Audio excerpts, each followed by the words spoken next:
Dans une démocratie, on se forme au leadership et à la gestion des affaires publiques à travers la vie associative.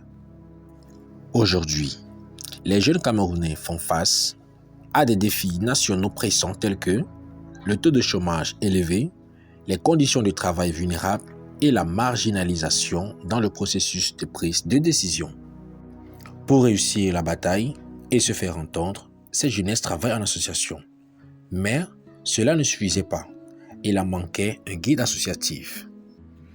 Depuis un certain temps, dans la région du Château d'Eau du Cameroun, les associations de jeunes se multiplient. Les actions sont de plus en plus concrètes dans les villes et recoins. D'après les rumeurs, plusieurs associations expriment leur reconnaissance à la dynamique mondiale des jeunes, qui, pour eux, est un instrument de réveil et du développement. Mais, qui est cette dynamique mondiale des jeunes?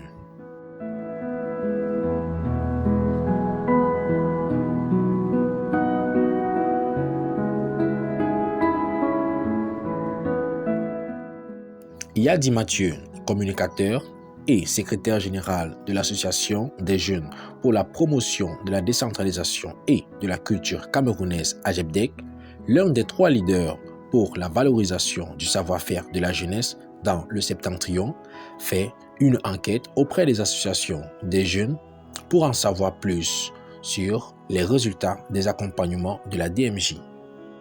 À Tibati, chef-lieu du département du Dérem, dans la région de l'Adamawa, les résultats sont visibles, comme le cas de Max Deloup, qui est une coopérative des éleveurs des poulets villageois, née depuis 2020 au quartier Sabongari à Tibati. Mathieu va à la rencontre de Madame Tadjouma, épouse Sadio, couturière et secrétaire générale de la coopérative des éleveurs des poulets villageois.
Parce qu'ils sont arrivés ici là, le 1er novembre.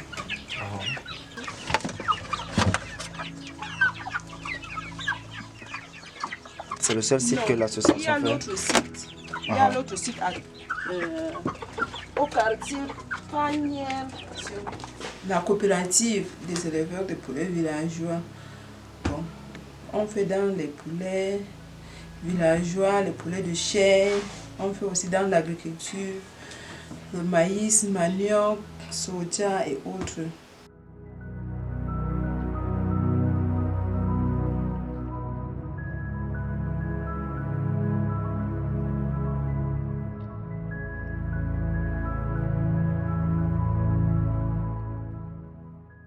Ce nombre, j'avais commencé d'abord par 10 pour les poulets de chair.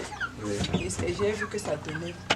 Et à chaque fois que je revends, j'augmente un peu le nombre. À chaque fois que je revends, j'augmente le nombre. Jusqu'à ce que ça s'atteigne comme ici. La coopérative a connu DMJ à travers le projet Précise Prévicoce en 2021 où on a pris part à la formation avec la DMJ. On s'est formé sur comment élaborer les projets et comment travailler en équipe.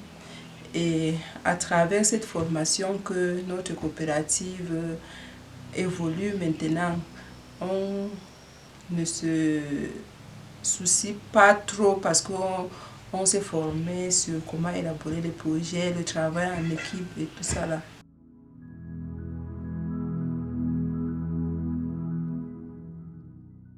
nous espérons que l'association des éleveurs des poulets de village, mais je vois aussi des poulets de chair là.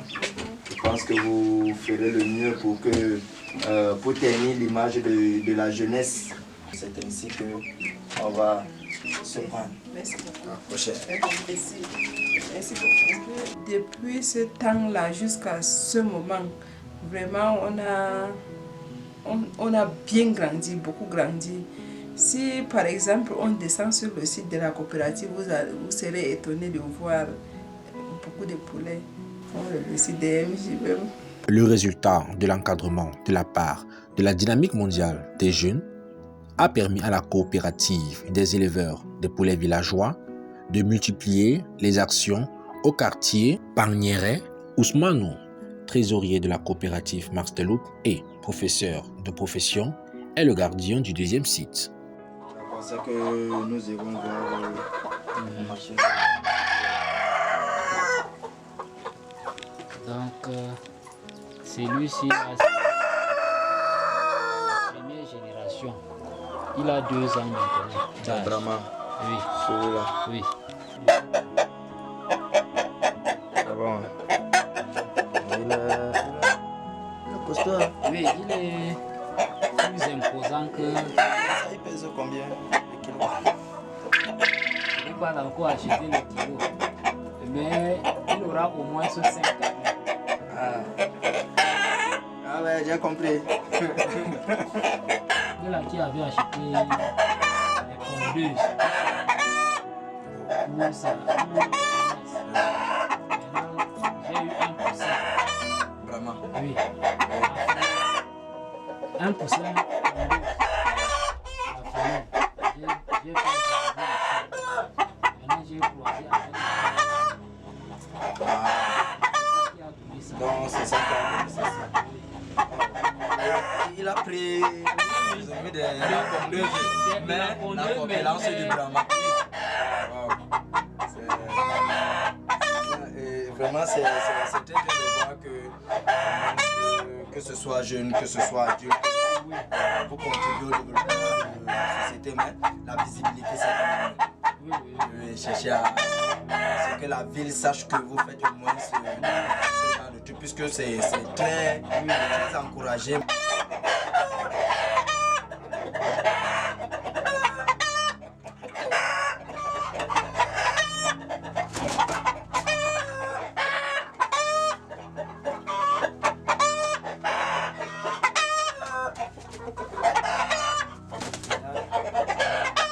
Et comment est-ce que le projet précis Prévicose de la DMJ vous a permis de progresser?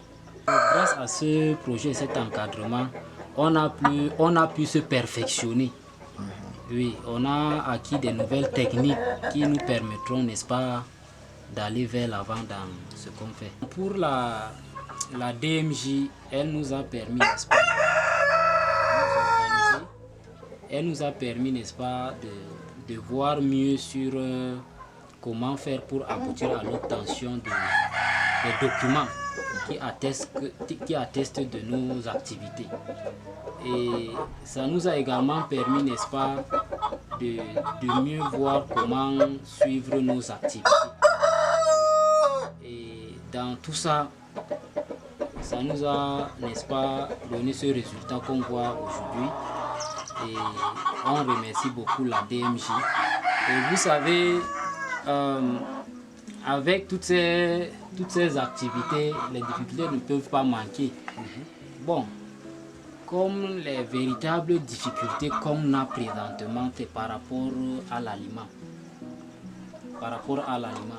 Vous savez qu'avec les sujets là, plus le nombre augmente, plus la demande en alimentation aussi augmente. Et malheureusement sur le marché, les ingrédients deviennent de plus en plus chers, notamment le maïs. Donc nous voulons, si possible, si la DMJ peut nous soutenir, à avoir une grande parcelle de terrain et puis à lancer le champ du maïs. Parce que dans l'aliment, 70% de la composition de l'aliment, que ce soit le pain l'aliment de démarrage ou l'aliment de croissance, C'est 70% c'est le maïs. Et sur le marché, c'est cher. Donc, si on peut nous soutenir dans ce sens-là, je crois que si déjà nous avons les sujets qu'on élève et qu'on a le champ du maïs pour ces sujets-là, je crois qu'on peut aller très loin.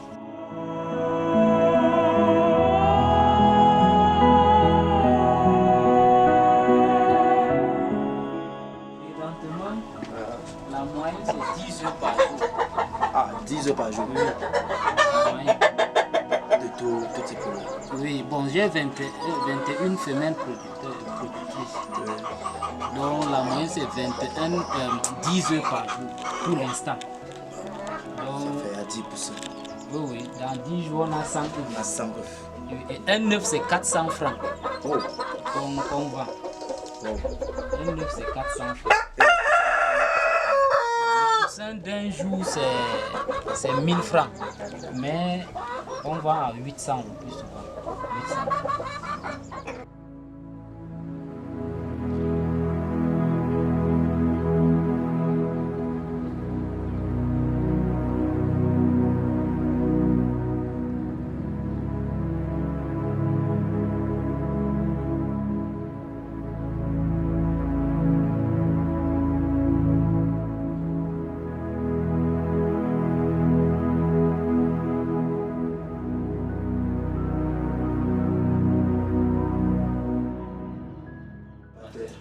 Wow.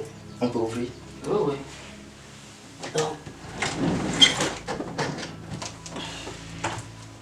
Wow.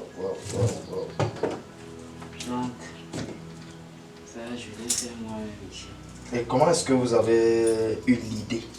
Bon, c'est... Vous êtes technicien? Non. Ah. Donc, en fait, j'ai eu l'idée par YouTube. Ah. C'est grâce à YouTube que j'ai eu certaines vidéos Oui. pour voir comment concevoir. C'est comme ça que j'ai acheté les contreplaqués et les accessoires là. Oui. Donc, voici les œufs comme ça. Voici.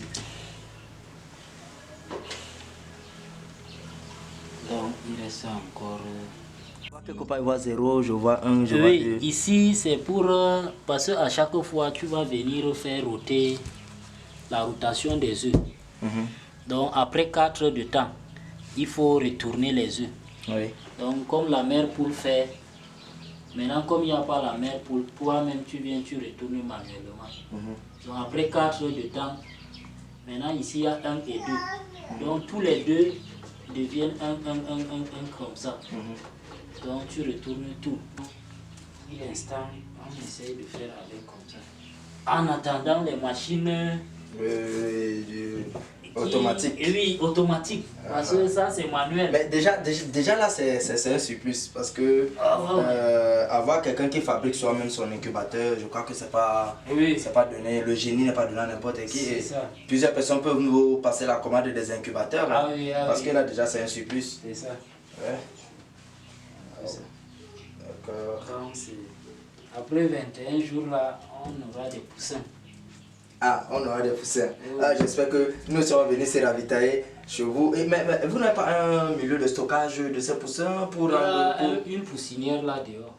En l'absence de la maman. Donc, quand ils sortent de l'incubation, on les met ici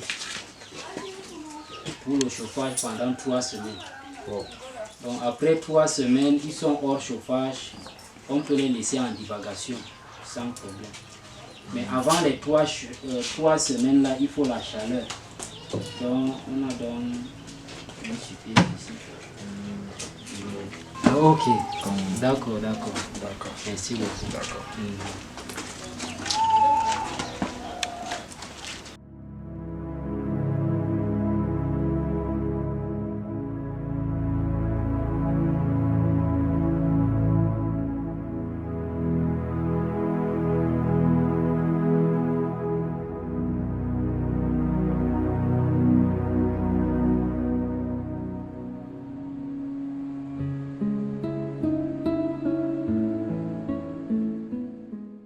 Oumaro Sanda, jeune entrepreneur, agriculteur, éleveur et fondateur de l'établissement Jobé Transformation, s'est aussi fait connaître au quartier Sabongari. Bon, l'idée de l'établissement naît d'abord de l'accompagnement fait par la délégation départementale des petites et des moyennes entreprises lors de la sélection des jeunes dans le cadre des projets REGE. Je suis donc sélectionné comme jeune entrepreneur parce qu'entre-temps, je produisais les poulets de chez l'igname, le soja. J'arrivais déjà à sortir le lait de soja, le yaourt de soja, les brochettes de soja. J'avais les poulets fumés, emballés. Voilà comment on me sélectionne pour aller représenter les jeunes de mon département au niveau de Ngaoundiri.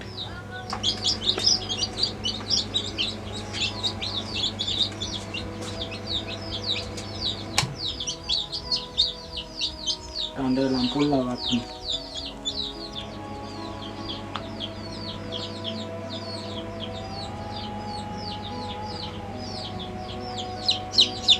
Donc, les autres œufs que tu vois casser là,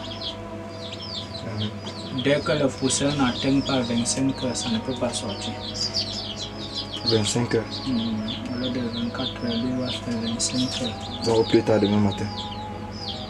Peut-être même dans 1 ou 3 heures de temps. Tous ceux qui sont déjà bien cassés là vont sortir.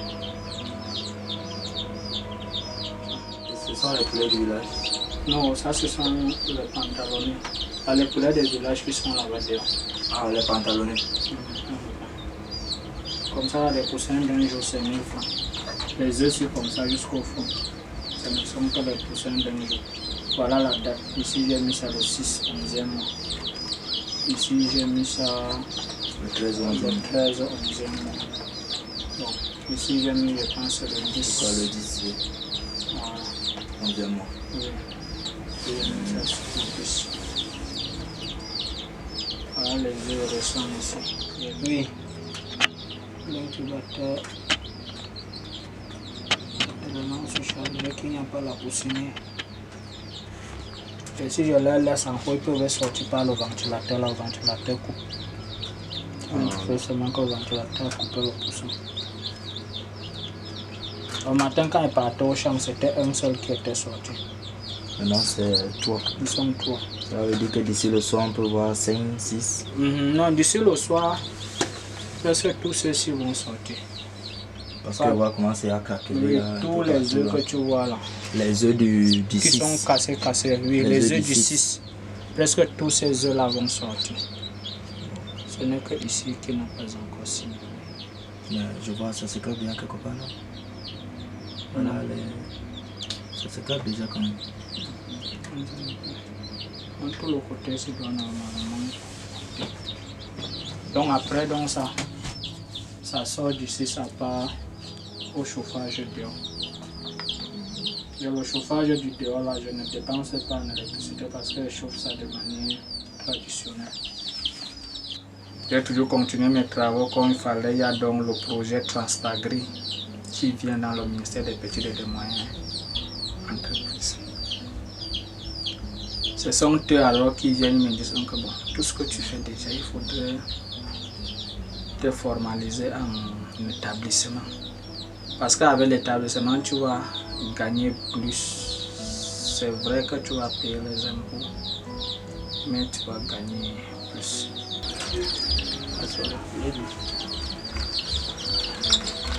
Poulet du village.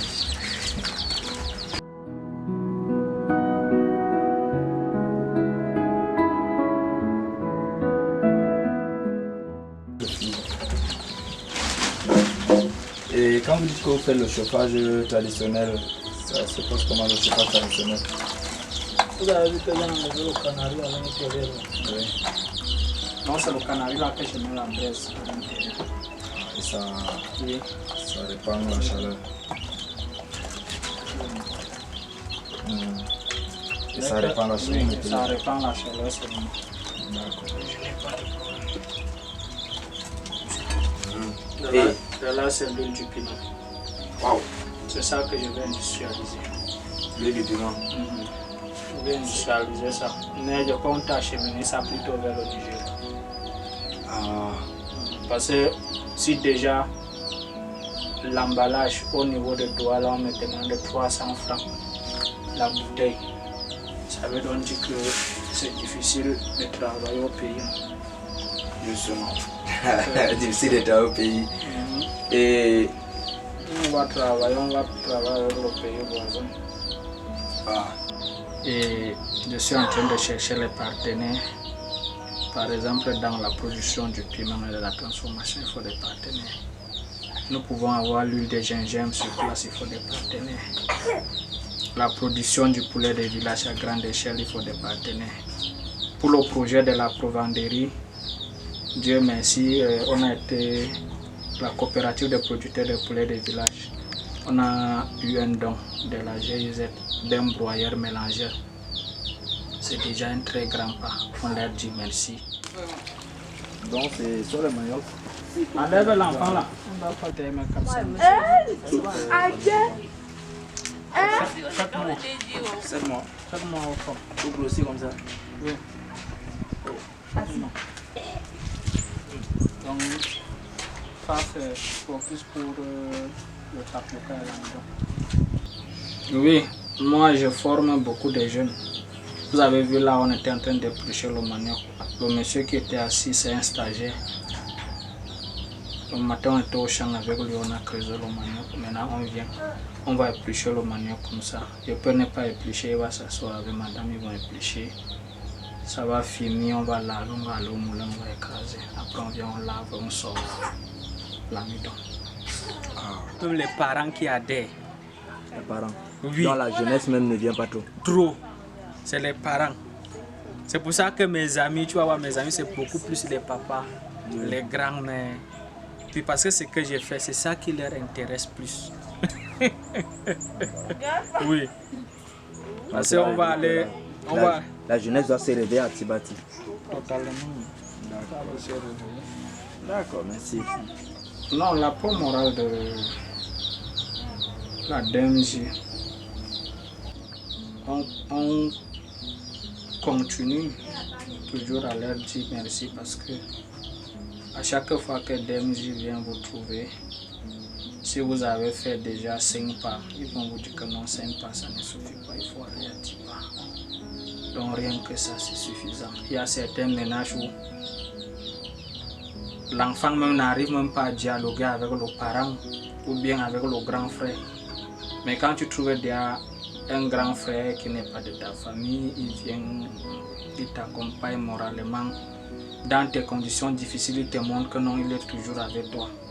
Il va te soutenir, il va te soutenir. Donc ça ouvre vraiment l'esprit. Quand tu sais que quelqu'un va te soutenir, même si il n'atteint pas son objectif, toi tu veux qu'avant qu'il n'arrive, parce que la politique dans ma tête c'est que si tu dis qu'aujourd'hui tu vas me donner une voiture, j'aimerais qu'avant que tu ne me donnes la voiture là, j'ai déjà mon permis de conduire, j'ai déjà la bâche.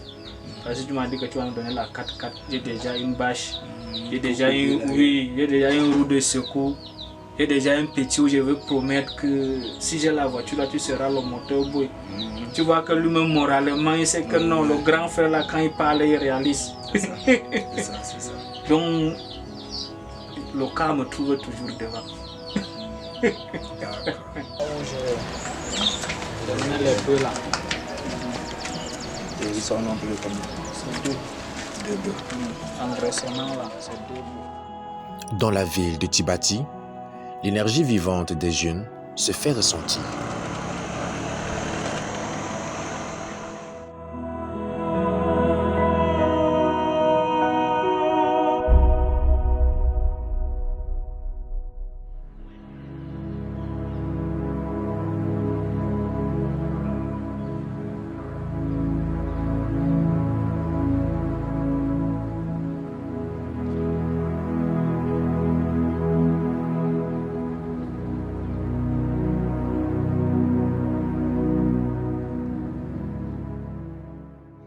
À Ngandal, toujours dans le Djerem, les jeunes autochtones, pour défendre leurs intérêts dans le domaine professionnel, ont compris la valeur de l'union et de l'entente.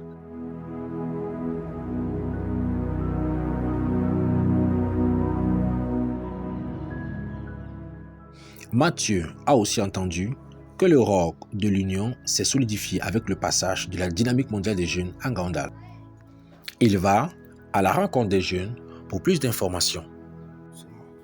À la mairie de Ngandal, M. Mohamedou Baoro, cadre contractuel communal, président exécutif de l'association Djerem d'abord, est la première cible. Pendant l'échange, il explique pourquoi le nom Djerem d'abord.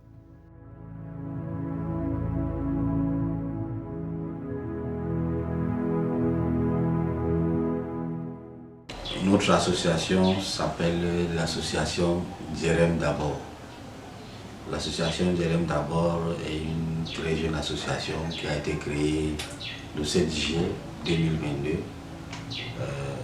à Tibati, chef-lieu du département. L'association Djerem d'abord en fait est une association qui encadre les jeunes, qui accompagne les jeunes dans le monde de l'emploi. En fait, l'objectif majeur de l'association, c'est amener les jeunes à se professionnaliser, amener les jeunes à l'auto-emploi. C'est ça en fait quelques rares objectifs de l'association Djerem d'abord. Et comment nous le faisons? Nous le faisons à travers l'orientation. L'orientation se fait comment? Lorsque nous avons une structure de formation comme par exemple la CNPJ, nous partons rencontrer le chef service ou bien le responsable de la structure. Nous discutons avec lui pour connaître les offres de formation qu'il a au sein de sa structure. Dès que c'est fait, maintenant nous relayons ça auprès de la jeunesse. Nous invitons, nous sensibilisons les jeunes à aller dans ces différents domaines parce que nous avons constaté chez nous dans le département du Djerem, les jeunes travaillent, il y a beaucoup de jeunes qui sont maçons, il y a beaucoup de jeunes qui travaillent dans le domaine de transformation de bois, mais qui n'ont aucune attestation qui peut en réalité prouver leur professionnalisme dans les différents domaines. C'est pour cela que nous avons pris cette initiative-là envers nous, d'aider ces jeunes-là d'abord à trouver une formation qui peut les donner en fin de formation un emploi. La dynamique mondiale des jeunes pour nous est du pain béni. Parce que le problème qu'on a dans notre localité, je vais même dire dans le département, les jeunes en réalité créent des associations et ces associations-là disparaissent. Ces associations-là ne fonctionnent pas. La première des choses, c'est que DMJ nous a aidés à bien organiser notre association, à bien structurer notre association. La DMJ nous a appris à faire fonctionner notre association. La DMJ nous a montré que pour qu'une association fonctionne, il faut tenir des réunions. Tenir des réunions, non seulement tenir des réunions, mais les réunions doivent être assorties, soit des PV, soit des rapports. C'est ça qui prouve que notre organisation fonctionne, notre organisation travaille. À travers les ateliers de la DMJ aussi, nous avons appris une chose très importante, c'est le bénévolat. Parce que en réalité, le travail dans l'association, ce n'est pas un travail qui va te donner de l'argent tout de suite. C'est-à-dire qu'il faut être patient, il faut travailler, il faut être patient. Et c'est cet esprit-là que la DMJ a cultivé en nous.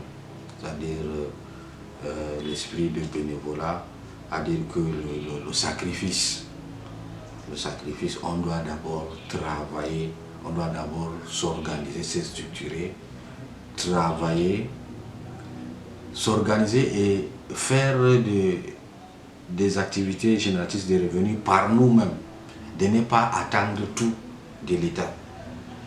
Souvent, on se néglige pensant que bon, on ne peut rien faire par soi-même, alors que lorsqu'on est en groupe, c'est un très grand atout qu'on peut exploiter. Ainsi, c'est qu'en fait la DMJ nous a appris à travers ces différents ateliers. Le degré, qu'est-ce qu'ils vous ont donné en apport? Bon, c'est que la DMJ nous a donné un apport, c'est d'abord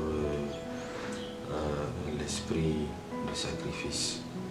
C'est-à-dire que, et non seulement l'esprit de sacrifice, c'est-à-dire le bénévolat, travailler sans attendre de l'argent, c'est sacrifier. Ça nous permet de régler beaucoup de problèmes dans l'association.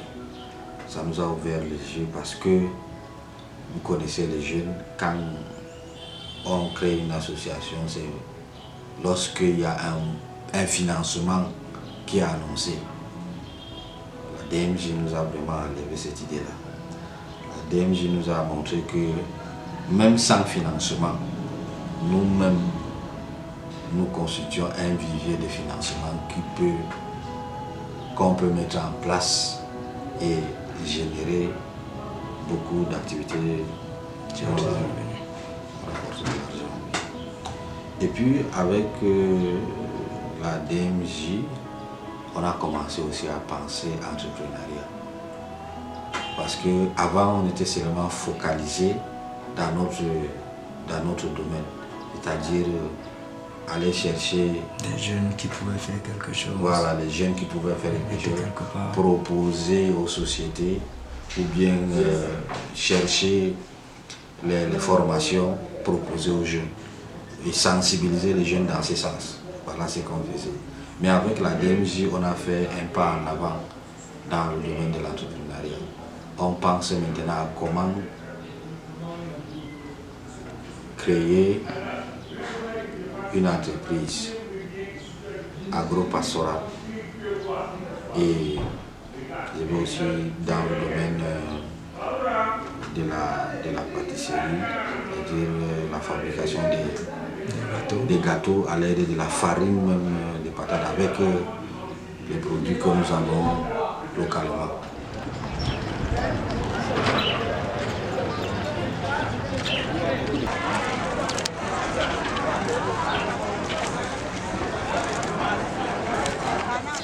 Oui, nous avons obtenu un appui financier de la DMJ à travers le concours des meilleures activités génératrices de revenus.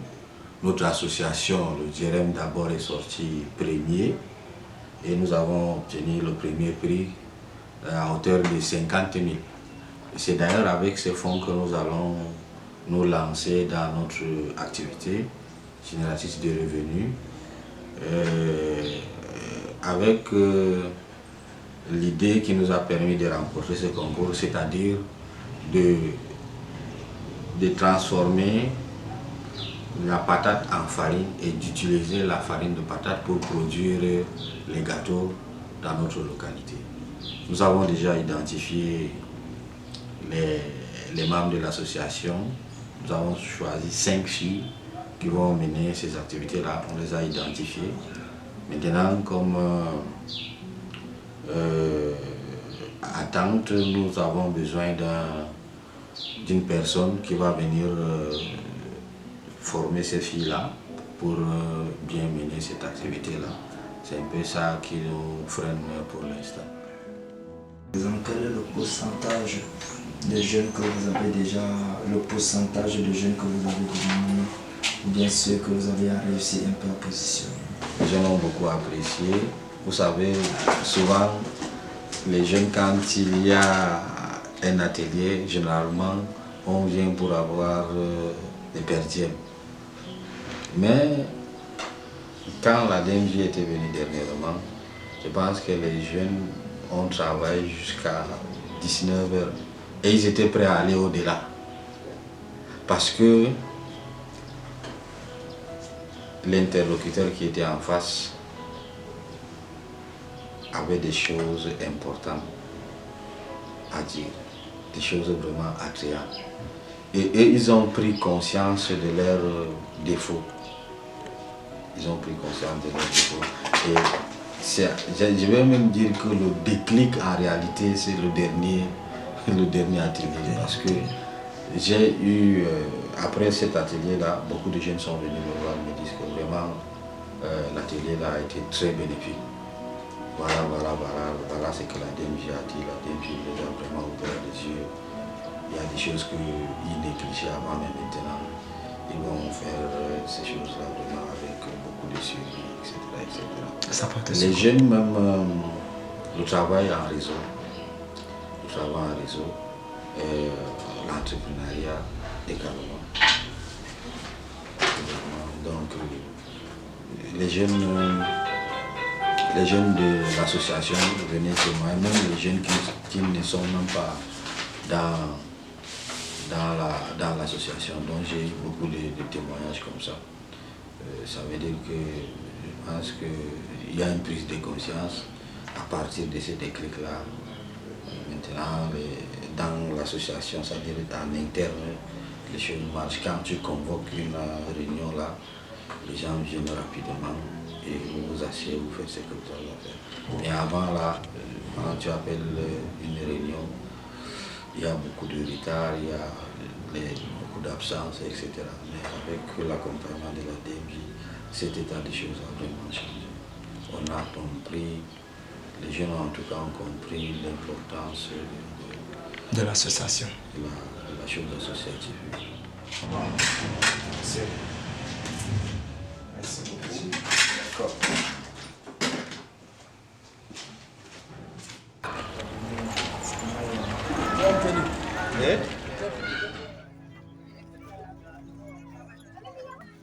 Sans s'attarder sur la différence ethnique, la ville de Ngandal est réputée en élevage. Le Boskouda n'en reste pas moins derrière. Ok, Boskouda, ce que je peux dire, Boskouda est fait, n'est-ce pas, pour encadrer les Mboro. Comme vous le savez, avant les Mboro sont en brousse et ils ne restaient pas sur place. Ils se déplacent d'une place à l'autre. Et Boskouda donc est venu nous sensibiliser à rester sur place, à être sédentaire et à amener les enfants à l'école et à faire les actes de naissance pour moi aux enfants. Donc c'est les trucs comme ça qu'on est en train de faire avec Boskouda. Bon, comme vous savez que les Mbororo, on est toujours sur l'élevage. Donc avec Boskouda, ça nous aide, n'est-ce pas, à bien mener cette activité. Parce qu'avant, on faisait ça seulement, mais avec Boskouda, on cherchait les trucs, c'est-à-dire les gens qualifiés. Par exemple, on travaille avec les délégués d'élevage et aussi sur l'agriculture aussi.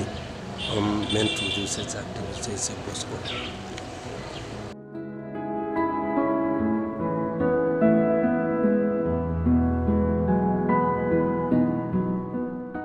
En ce qui concerne la DMJ, avec la DMJ, nous a ouvert un peu le jeu. Parce qu'avant, on faisait sur l'association Boskouda seulement. Avec la DMJ, on a compris comment faire dans les réunions. Parce qu'avant, on avait les difficultés de comment même tenir les réunions. Et la DMJ nous a montré comment on fait et comment on fait le rapport d'activité, toutes ces choses-là. Et la DMJ nous a montré qu'il faut être en entrepreneuriat.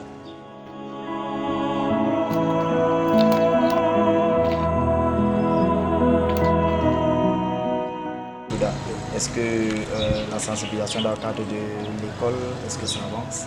Bien sûr, ça avance. Promouvoir, dire aux parents d'amener les enfants à l'école, ça veut dire que le Boskouda, c'est une très forte clé dans la famille de Ngandal. Effectivement. Et comment est-ce que vous procédez pendant cette sensibilisation dans le domaine de l'école? Dans le domaine de l'école, procéder, Comment est-ce que vous faites pour sensibiliser les parents en Bororo ou bien Fulbe à envoyer les enfants à l'école? Pour sensibiliser, on a tout d'abord au niveau d'arrondissement, on a un bureau d'exécutif. Ce bureau d'exécutif va installer tous les cellules du bureau au niveau du village qui vont représenter Boskouda. Bon, ces bureaux créés, n'est-ce pas, c'est eux qui vont se mettre à sensibiliser les enfants au niveau des petits villages. Et nous, on entre au niveau d'arrondissement. Nous, on travaille ici.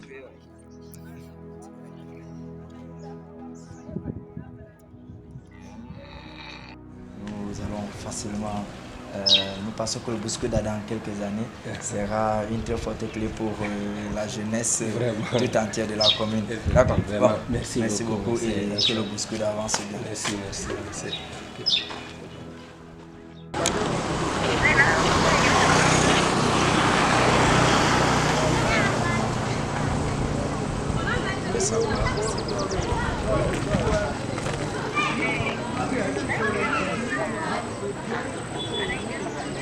Ça va, c'est tout.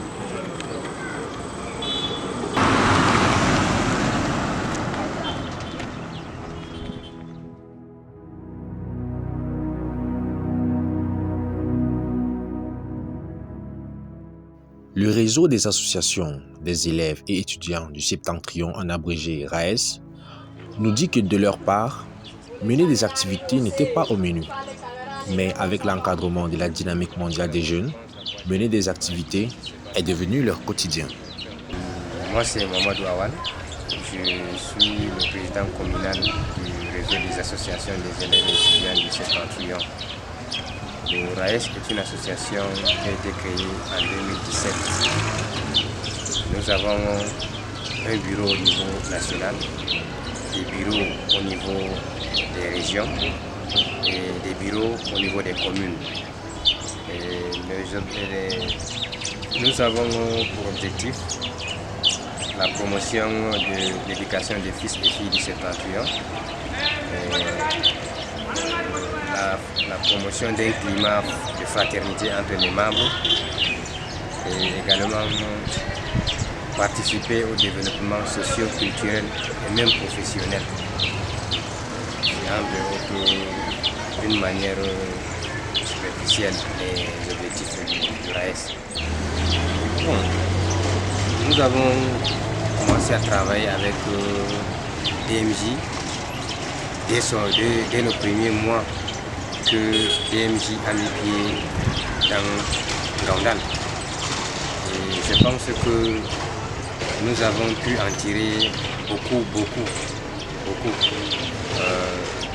Pas plus tard que dernièrement, on a suivi une formation sur l'entrepreneuriat où on a cerné beaucoup.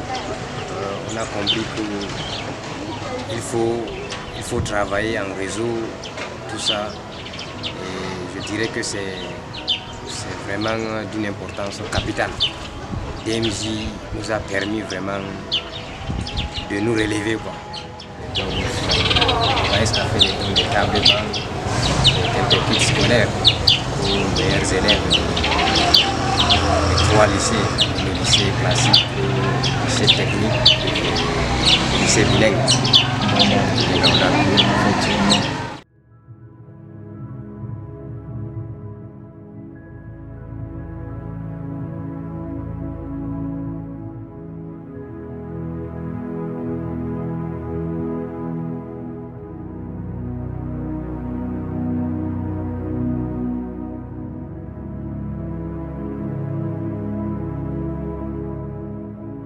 Mesdames et messieurs, c'est ainsi que nous sommes arrivés. Nous sortons comme ça de Ngaoundal, où nous avons rencontré des jeunes qui ont investi, qui font tout pour le développement de leur société. Et vous avez vu ces associations qui ont vécu, qui ont suivi cet encadrement de la part de la dynamique mondiale des jeunes, qui aujourd'hui ont réussi à mettre sur pied des choses ou bien des entreprises qui aujourd'hui fait aussi le développement de la société. Et actuellement nous partons comme ça du côté de Meganga pour rencontrer d'autres jeunes aussi qui ont suivi cet encadrement et qui peuvent aussi très bien développer leur société. Est-ce qu'à Meganga on en trouvera certains?